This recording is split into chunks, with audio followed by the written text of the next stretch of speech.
দুদিন পরেই তো গণেশ চতুর্থী। গণেশ চতুর্থী তো মোদক বানাতে হবে, তার জন্য আজকে গণেশ চতুর্থী উপলক্ষেই মোদকের রেসিপিটা করে দেখাচ্ছি। তো প্রথমেই কিছু ড্রাই ফ্রুটস কেটে নিয়েছি, আর তারপরে কড়াইয়ে ঘি দিয়ে, ঘিটা গরম হলে ড্রাই ফ্রুটসগুলো আর পোস্তটা দিয়ে ভেজে তুলে রাখতে হবে। তারপর সেই ঘিয়ের মধ্যে দিয়ে দিতে হবে সুজি, সুজিটাকে একটু ভাজা হয়ে গেলে দিয়ে দিতে হবে দুধ, দুধ দিয়ে সিদ্ধ করে নিতে হবে, সিদ্ধ হয়ে গেলে দিয়ে দিতে হবে খোয়া ক্ষীর, মিষ্টি আর ঘি।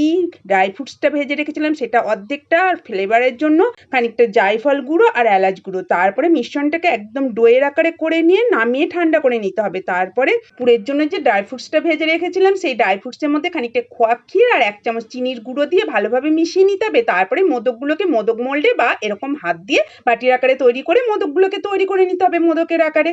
তাহলেই তৈরি হয়ে যাবে গণেশ চতুর্থীর মোদক। আর এবারে আমি বানিয়েছি সুজির মোদক। তারপর দিয়ে দিতে হবে গাওয়া ঘি বা কেশর ভেজানো দুধ, তাহলে গণেশ পুজোর মোদক রেডি।